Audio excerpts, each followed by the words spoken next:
Senhor bondoso, Deus amado, queremos te agradecer que até aqui nos trouxe o Senhor, em nossas vidas, não só a este lugar, mas em nosso tempo de caminhada contigo.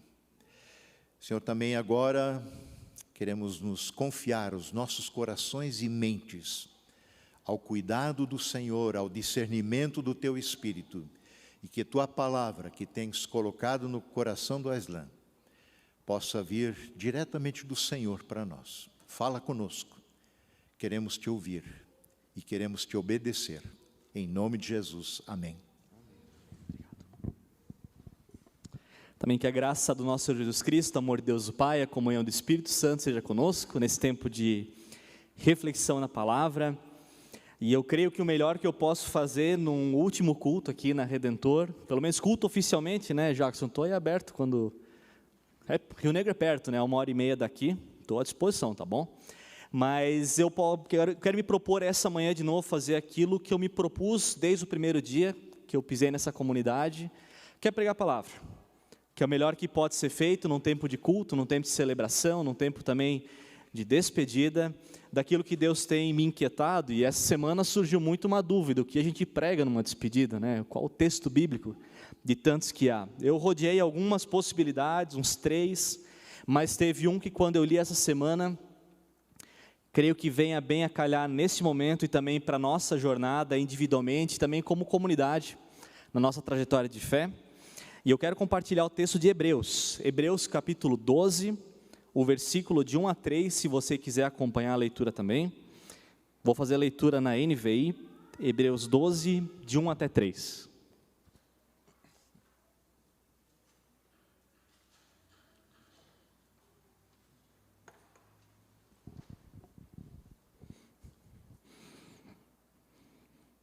Passo a ler então, Hebreus 12, 1 a 3, e o texto vai dizer: portanto, uma vez que estamos rodeados de tão grande multidão de testemunhas, livremo-nos de todo o peso que nos torna vagarosos e do pecado que nos atrapalha, e corramos com perseverança a corrida que foi posta diante de nós.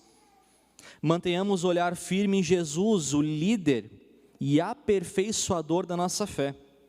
Por causa da alegria que o esperava, ele suportou a cruz, sem se importar com a vergonha. Agora ele está sentado no lugar de honra à direita no trono de Deus. Pense em toda a hostilidade que ele suportou dos pecadores. Desse modo, vocês não ficarão cansados, nem desanimados. E ainda leio 4, afinal, ainda não chegaram a arriscar a vida na luta contra o pecado.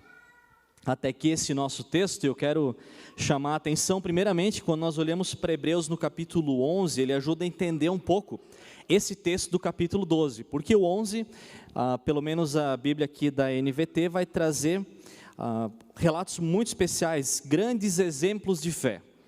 Então ele trata pessoas que vêm desde o Antigo Testamento, pessoas que pela fé experimentaram coisas incríveis. Você tem um relato, por exemplo, de um Enoque que foi elevado aos céus.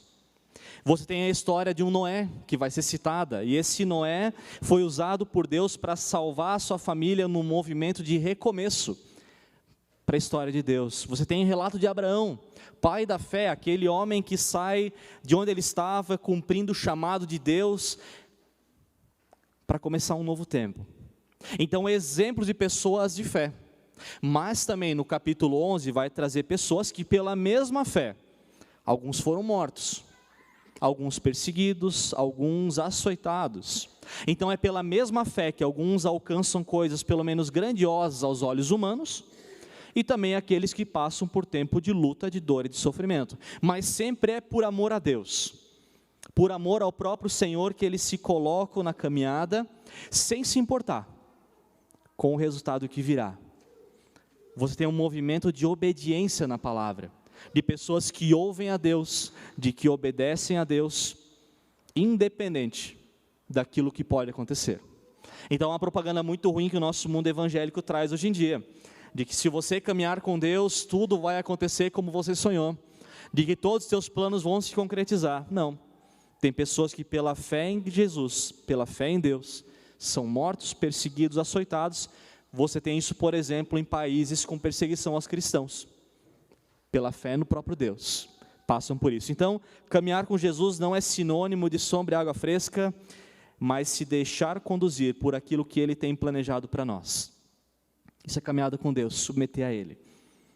E aí tem 3 questões que me chamam a atenção nesse capítulo, agora entrando no 12, porque daí ele traz esse relato, pessoas de fé que alcançam coisas grandiosas, outros sofrem por causa da fé, e ele vai dizer, então, portanto, uma vez que estamos rodeados de tão grande multidão de testemunhas, nós temos testemunhas do agir e do cuidar de Deus em toda a Escritura, muitas testemunhas, uma multidão, o texto vai falar. Então, que nós também sigamos agora a nossa jornada. Nós temos historicamente relatos de pessoas na Bíblia, na história da igreja, na história da humanidade, e também não é para a gente só ficar olhando para a história desses, mas entender qual é o nosso papel também nessa história, porque esse Deus que agiu, continua agindo até os dias de hoje. E a primeira coisa o texto vai falar, livremo-nos do que nos torna vagarosos, e também do pecado que nos atrapalha. Então o pecado, ele tem a capacidade de atrapalhar nossa caminhada de fé. O pecado tem a capacidade de atrapalhar essa nossa jornada, nós com o próprio Deus, e também coletivamente, igreja com o próprio Deus. O pecado faz isso. O pecado que nos afasta, que nos atrapalha, e o autor de Hebreus fala de nos tornar vagarosos. E para mim nós somos chamados para viver essas 2 realidades da caminhada de fé. É eu e Deus. É a minha espiritualidade, o meu tempo com Deus, tempo devocional, tempo de oração, tempo eu e Deus. Mas também tem a ver com esse tempo nós e Deus. O autor fala, mas tem coisa que pode atrapalhar, que se coloca no meio.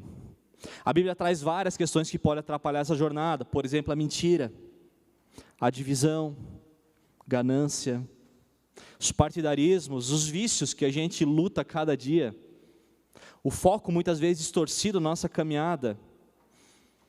Então tem coisas que elas atrapalham, e o fato é, se você tem participado da vida de comunidade, a gente vai ouvindo a palavra, e a palavra ela vai nos incomodando de coisas que deveriam ficar para trás.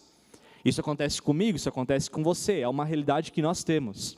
Caminhar com Jesus aponta para algumas coisas que precisam ficar para trás. O que você tem que deixar para trás? O que tem atrapalhado a tua caminhada com Deus? Você saberia mentalizar isso agora? O que está te atrapalhando? Tem coisas que atrapalham. E a gente sabe. A gente fica se fazendo de vez em quando, né? Não, nem sei, a gente sabe. A gente sabe. Atrapalha. E também nessa caminhada de fé que ela é coletiva, Deus também ele vai conduzindo essa comunidade do Redentor. Essa comunidade tem uma longa história que ela não começa hoje, mas também Deus ele vai mostrando o caminho que Ele quer para essa comunidade. E também coletivamente, porque a Redentor somos nós somos essa igreja. Também depende de nós uma caminhada também de obediência. O que Deus espera de nós? O que Deus tem nos conduzido, inquietado?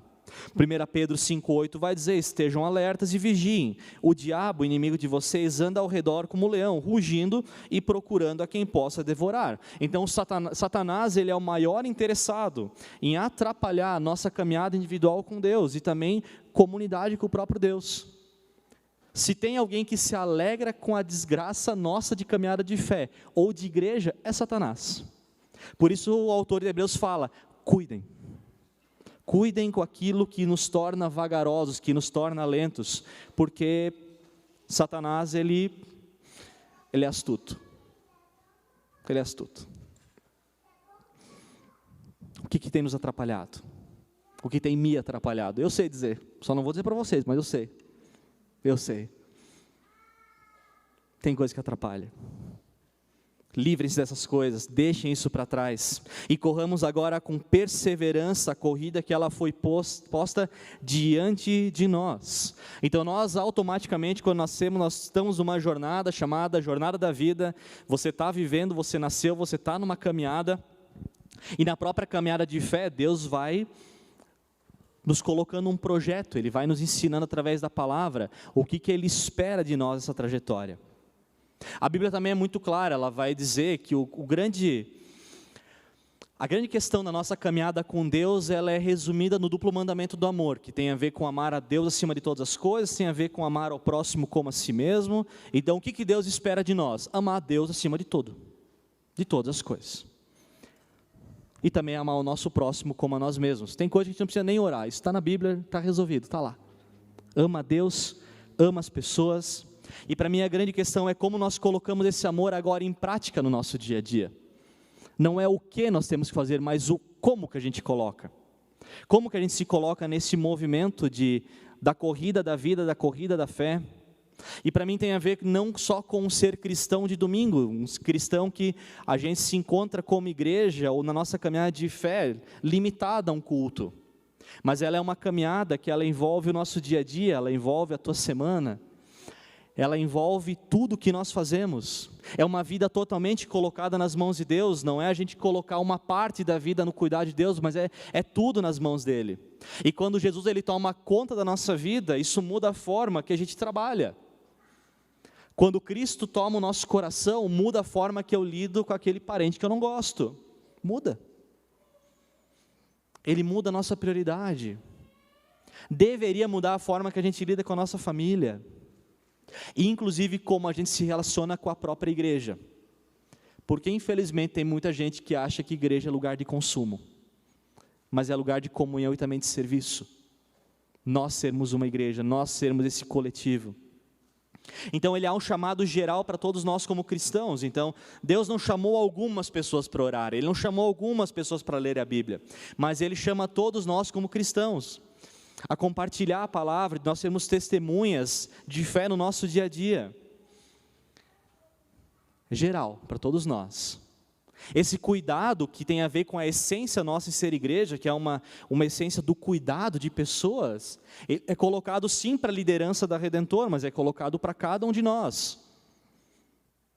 Quando a gente começa a assumir o nosso papel, o meu papel, a gente para de terceirizar isso, mas o que Deus quer de mim agora, especificamente?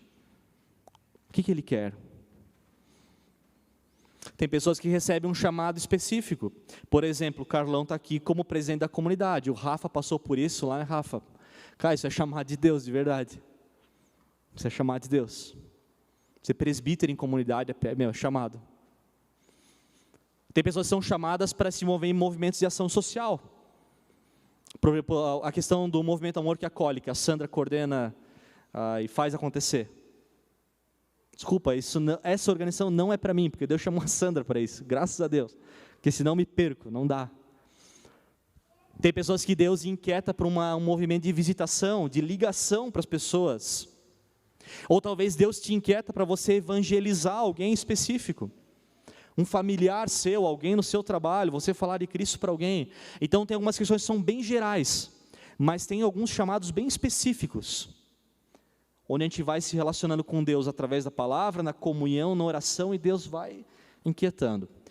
O chamado para ser ministro da igreja também tem a ver com isso.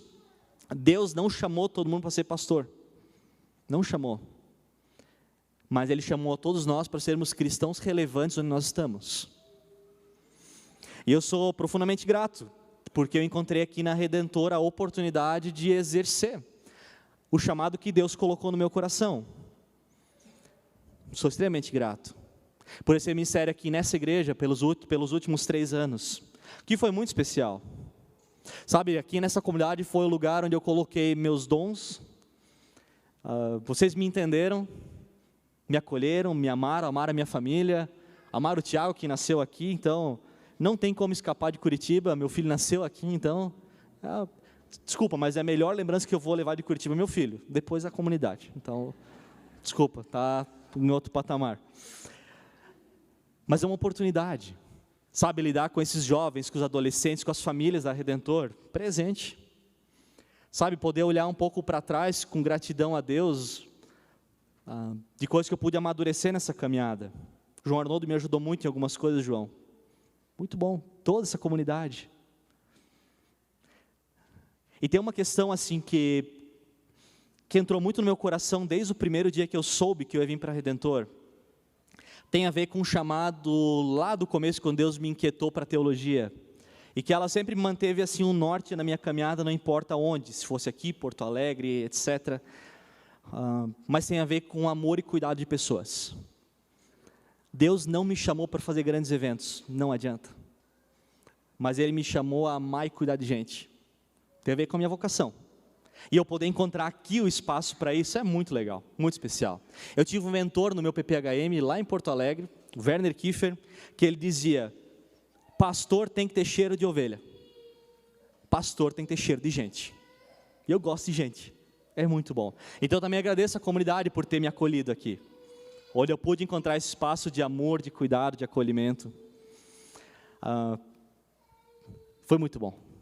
Sabe, encontrar esse espaço de vocação, de discipulado, de liderança, de trabalho em equipe. Até uma coisa muito bonita na Redentor, acho que tem a ver com uma submissão mútua, porque não foi um nem dois adolescentes que chegaram para mim nos últimos 3 anos, com toda a clareza do mundo, dizendo: Aislan, isso aqui que você fez não foi legal.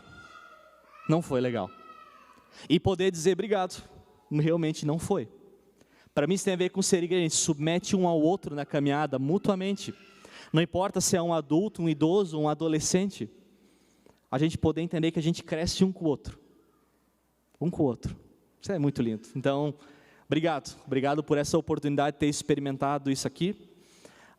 E tem coisas que Deus ele tem me inquietado até o dia de hoje, mas isso é um assunto para um outro momento, um dia, quem sabe, senão eu vou muito longe aqui. Mas esse é o detalhe, o que Deus ele espera de você.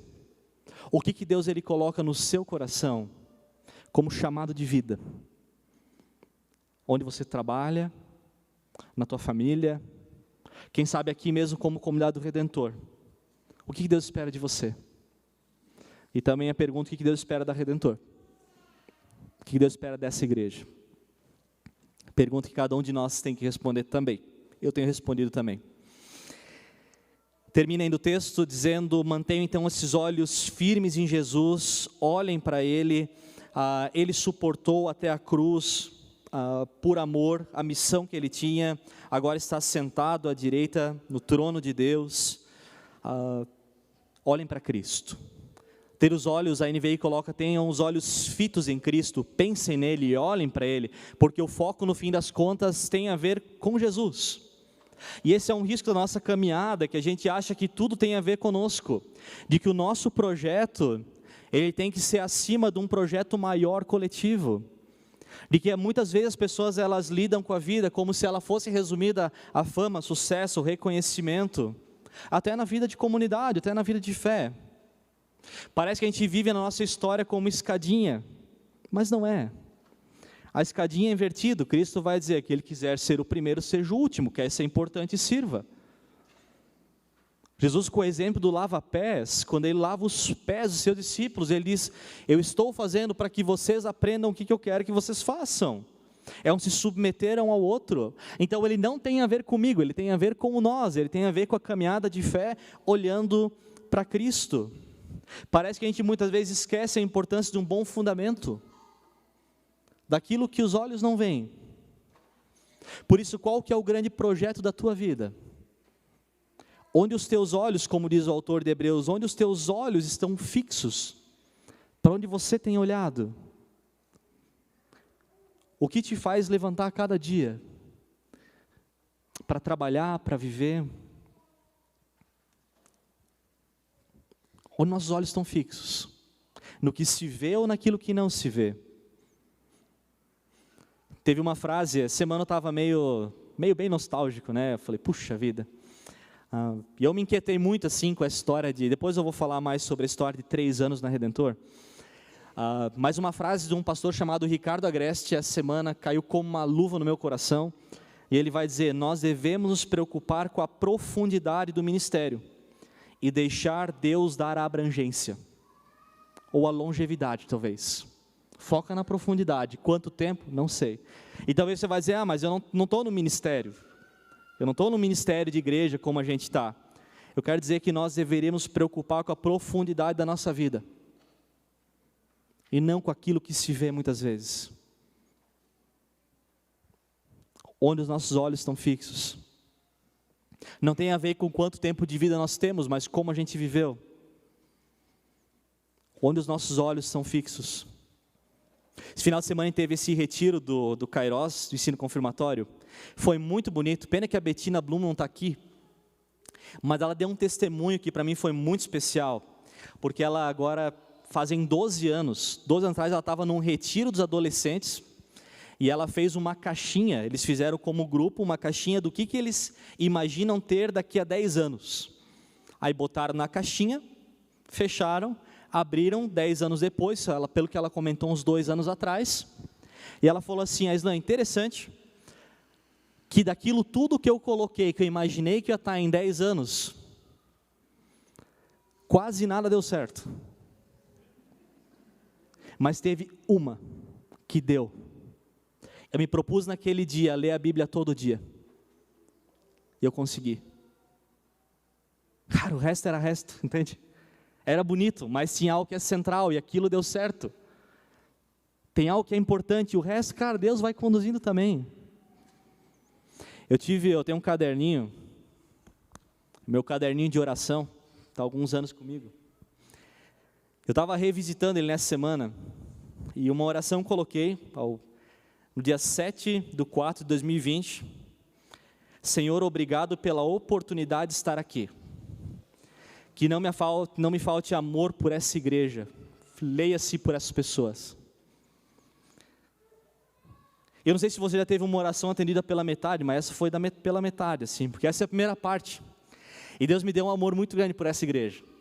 Por essas pessoas, por vocês, pela galera do Ministério Jovem, então é muito bom estar aqui. Eu amo esse lugar, de verdade. E eu amo Curitiba também, eu amo esse clima, gosto pra caramba. Mas tem uma parte final da oração que falava: eu gostaria de ficar aqui 10 anos. Mas, faz a tua vontade. Metade deu. E para mim a metade que importa deu. A metade que importa deu. Porque não tem a ver com longevidade, tem a ver com profundidade. E eu poder sair daqui e dizer: cara, eu aprendi a amar essa igreja, amar as pessoas. Amo vocês, de verdade, foi muito bom, obrigado. Então, para mim, essa caminhada, ela tem a ver com fidelidade, aquilo que Deus ele colocou para nós, a posicionamento, a gente se decidir, ter os olhos fitos em Cristo. E o restante? É restante. Sejamos fiéis. Tem um hino antigo, que o Jackson não cantou hoje, tem uma frase que vai dizer: porque teus planos vais concretizar, confio em ti. Por me guiares eu não preciso ver, nem mesmo sempre tudo entender. Porque teus planos vais concretizar, confio em ti. Por me guiares não preciso ver, nem mesmo sempre tudo entender. Eu não entendo muita coisa, mas eu aprendi a confiar. E isso basta. Finalizando, gente, tem algo na tua caminhada de fé que tem te atrapalhado? Talvez hoje é um dia que você pode tomar uma decisão, deixar algumas coisas para trás. Tem a ver com mudança, com postura. O que Deus ele tem direcionado a você fazer da tua vida? Quais decisões você precisa tomar e começar a colocar em prática? Posicionamento, postura. E meu desejo é que em meio à jornada da tua vida, em meio à jornada da comunidade do Redentor, que eu vou acompanhar de longe, que a gente nunca perca o foco daquilo que é essencial. Os olhos fitos em Cristo. E o resto, deixa na mão dele que é melhor. Amém? Quero te convidar a orar assim como nós estamos. Deus querido, obrigado pelo teu amor por nós, Pai, obrigado porque é somente por causa de Cristo que nós podemos ter essa jornada, obrigado que é somente por causa de Cristo que nós temos comunidade, Deus, esse espaço para a gente se reunir e celebrar do teu agir. Obrigado, Deus, porque a tua palavra ela continua falando, inclusive nos dias de hoje. E a gente vai olhando para a tua palavra, Deus, tem coisas que elas vão nos inquietando. E eu te peço, Pai, que no nome do teu Filho Jesus, o Senhor inquiete a cada um de nós, talvez de coisas que deveriam ter ficado para trás já. Mas nos ajuda, Senhor, a nos livrar daquilo que nos atrapalha. Nos ajuda, Senhor.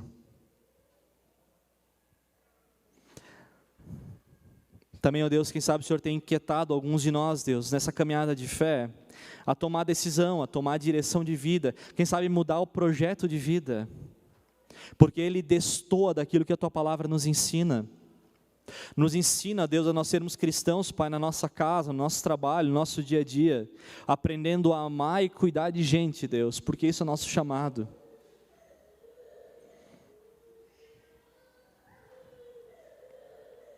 Nos ensina, Pai, a não perder os olhos de Ti, porque céus e terra passarão, mas Tua palavra permanecerá.